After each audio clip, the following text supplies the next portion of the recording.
यदि आपको 50 करोड़ लगता है तो आप लगा दीजिए। मधुबनी अच्छा बन गया है तो बना दीजिए।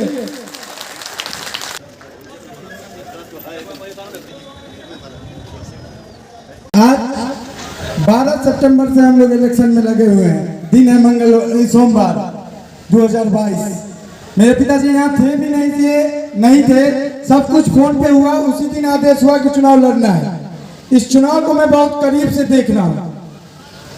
हर विषय वस्तु को अपने स्तर से उठना होगा, चाहे वो जनता हो, चाहे वो पत्रकार हो, चाहे वो वार्ड पार्षद हो, हर किसी को उठना होगा। आप एक व्यक्ति पे लूट दे दीजिएगा, उससे कुछ नहीं होने वाला है। उसमें आपका नुकसान है। एक्सपेक्टेशन बहुत ज्यादा है। आप सभी से आग्रह करूंगा, आप अपने स्तर को बढ़ाइए, अपने आप आपको विकास दिखेगा। दूसरी बात, मेरे पिताजी बहुत भाषण में बोले हैं कि बेटा तुम अपने संपत्ति से 5 करोड़ रुपए हटा लो, प्रत्येक वर्ष के हिसाब से 1-1 करोड़। मैं उनको ये बात बोलूंगा कि कोई भी पुत्र या पुत्री को अपने पिता या माता के संपत्ति से ज्यादा अभिलाषा नहीं रखना चाहिए। यदि आपको 50 करोड़ लगता है तो आप लगा दीजिए। मधुबनी अच्छा बन गया है तो बना दीजिए। हम लोगों के राष्ट्रीय कवि है नामधारी सिंह दिनकर, उनका 2 लाइन है, वो मैं अपने पिताजी के बारे में बोलना चाहूंगा।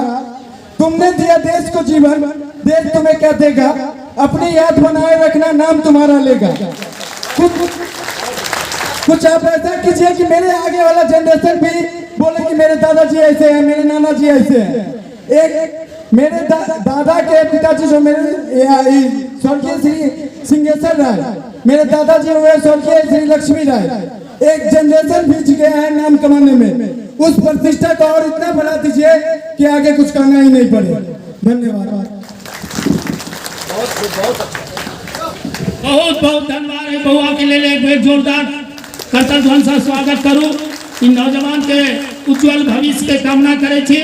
रूप से आज से आप मधुबनी नगर निगम के मेयर हुए हैं, प्रशासक महोदय भी आपके साथ हैं।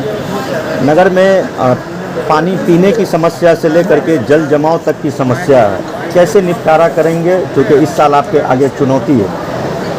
अभी हम डीएम साहब से यही बात कर रहे थे और डीएम साहब का भी मार्गदर्शन लेंगे, एडीओ साहब से भी लेंगे। हम लोग हैं तो 1 से 45 वार्ड के जो मतदाता मालिक, हम लोगों को जो राजा मधुबनी के बनाए हैं, राजा का काम है राज्य को खुशहाल रखना। तो हम अपने राज्य को खुशहाल रखने का प्रयास करेंगे। उनका बहुत अधिक से अधिक समझ में जो बात नहीं आएगा तो डीएम साहब है, एडीओ साहब है, शहर के बुद्धिजीवी मतदाता मालिक हैं, उनसे शेयर करके हमको जो राजा बनाया है अपने राज्य को खुशहाल बनाने का हम काफ़ी प्रयास करेंगे और ईश्वर के आशीर्वाद से हम कामयाबी भी होंगे।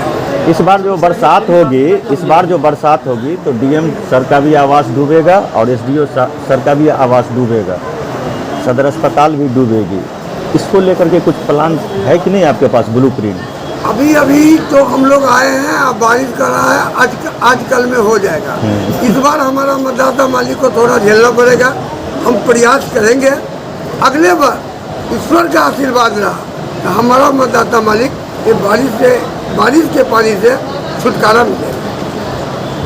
अभी सर आप जो है कोई काम मधुबनी में बहुत नजदीक से देख रहे हैं, वो टाउन में जाइएगा ना तो काम हो रहा है विस्तार से, लेकिन काम बड़ा है तो इसके लिए हम लोगों को धीरज रखना होगा और काम सुचारू ढंग से हो रहा है, मजबूती से हो रहा है और काम हो रहा है, काम दिखाई दे रहा है। बाढ़ के सीजन में तो काफी परेशानी होगी नगर वासियों को। अब काफी दिनों से देखते आ रहे हैं, इस बार हमारा मतदाता मालिक जहां तक होगा कर पाएंगे, बाकी थोड़ा बहुत झेलना पड़ेगा हमारा मतदाता मालिक को। अगले वर्ष उम्मीद है ईश्वर का आशीर्वाद रहेगा तो नहीं दिखेगा। करने वाले हमारे कार्यकर्ता बंधु, वोटर बंधु, विशेष आज कहने की बात नहीं है, इनकी जनसेवा उनको भी जीत की शुभकामना। और इन्हीं बातों के साथ मैं अरुण भैया को याद दिलाऊंगा, जो आपको ईश्वर ने सब कुछ दे दिया है, आप वैसे ही तन मन धन से शहर को लगे हैं। एक बार शहर में क्रांति की ज्वाला दिखा दें। मैं आपके साथ तन मन धन के साथ छोटे भाई की तरह रहा हूं, आगे भी भविष्य में रहूंगा। इन्हीं बातों के साथ मैं अपनी बात समाप्त करता हूं। धन्यवाद। स्थिति को देखकर रोना आता है। मैं आपको विश्वास दिलाता हूं, जो अरुण राय इस धरती पुत्र के रूप में मधुबनी को एक नया आयाम देंगे और मधुबनी बिहार में सबसे बड़ा विकसित जिला बनेगा। इन्हीं बातों के साथ मैं धन्यवाद देना चाहूँगा अपने मंच पर बैठे